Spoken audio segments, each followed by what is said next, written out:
धौलपुर के किसानों को मैं धन्यवाद देता हूं कि आपने वो हिम्मत दिखाई, आखिरकार आप खड़े हुए और आपने मजबूर किया कि वो सरकार जो बिना आपसे पूछे इतना बड़ा परिवर्तन लाना चाहती। अब सवाल उठने लगे हैं कि ये नीति आखिर बनाई कैसे थी और किसके इशारे पे बनाई गई थी और किसके लाभ के लिए बनाई गई थी। वे कहते थे कि स्टॉक लिमिट का जो एसेंशियल कमोडिटी एक्ट है ये इसकी जरूरत नहीं है, लेकिन जब से वो कानून बहाल हुआ है आप देख रहे हैं कि सरकार ही उसका प्रयोग कर रही है। बिना किसी देश में किसान से पूछे धान के, गेहूं के निर्यात पे प्रतिबंध लगाने वाली यही सरकार है। आज बिना किसी किसान से पूछे 40% निर्यात के, प्याज के निर्यात पे 40% ड्यूटी किसी किसान से नहीं पूछा और किसान सड़क पे आए, किसानों ने विरोध किया कि ये समय नहीं था इस तरह की ड्यूटी लगाने का। तो इनकी रणनीति साफ होती है, जब तक फसल किसान के हाथ में है, आपके खेत में खड़ी है तैयार, आप उसकी कटौती कर रहे हो, काट के उम्मीद रख रहे हो कि मैं मंडी पे ले जाके बेचूंगा, कोई खरीदार मिलेगा। जब तक वहां पहुंची होती है फसल, तब तक इनका जोर होता है महंगाई, हाई महंगाई। और उनकी व्यापार नीति ऐसी बनाई जाती है कि दाम कम से कम रहें, किसान के लिए दाम कम से कम रहें।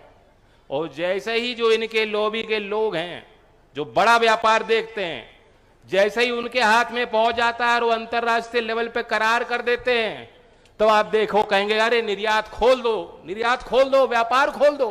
खुला व्यापार होना चाहिए, सरकार की दखल अंदाजी इसमें नहीं होनी चाहिए। तो ये धोरी भाषा है।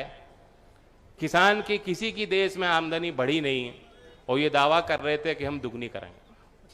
यहां तक कि जो सर्वेक्षण होते थे कि किसान की आय कितनी है, वो डेटा इकट्ठा किया जाता था। बहुत समय उन्होंने उस डेटा को भी रोक के रखा।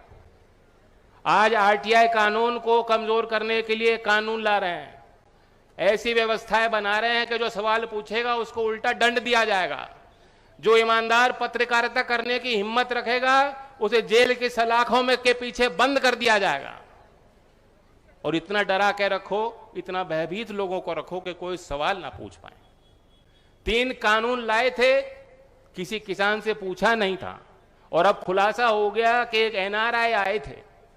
मोदी जी किनसे मिलते हैं, कैसे मिलते हैं, मुझे नहीं मालूम।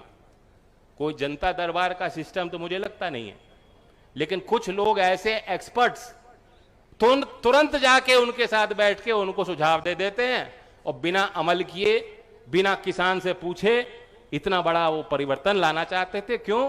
कोई एक एनआरआई आए, वो कहा कॉर्पोरेट खेती करो। हमने अमेरिका में देखा है, बड़े बड़े फार्म हैं, ड्रोन से खेती होती है, बड़े बड़े किसान हैं, उन्होंने अपने ब्रांड बना रखे हैं, यहां कॉर्पोरेट की खेती कराओ। रिलायंस, टाटा, आईटीसी, अदानी, बड़ी बड़ी कंपनियां आएंगी, खेती कराएंगी, उससे लाभ मिलेगा, पैदावार बढ़ेगी। और जैसे कंपनी में एम्प्लॉय होते हैं, एम्प्लॉय को भी फायदा मिल जाता है, उसी तरह से किसान को भी फायदा मिल जाएगा। ये बात कोई आपको सुझाव के तौर पे आके बैठ के आपके घर में बताएगा तो शायद आप उसको चाय पिला के, मिठाई खिला के कहो, रवाना कर दो कि भाई साहब बहुत बढ़िया बात, जाएं, आप ज्यादा विद्वान हैं। लेकिन मोदी जी ने क्या बात समझी और किस ना समझी में वो कानून लाए। चलिए गलतियां हो जाती हैं सबसे। ये क्या जिद थी कि 13 महीने आप लोगों को मोर्चा बनाना पड़ा, कैड़ी लड़ाई लड़ी, विरोध की भाषा इनके लोग बोलते रहे कि ये तो किसान ही नहीं है, किसानों का लाभ पहुंचाने के लिए, उनको फायदा दिलाने के लिए कानून है। ये तो चंद खालिस्तानी आतंकवादी, कनाडा के लोग, बाहर के लोग पैसा लेने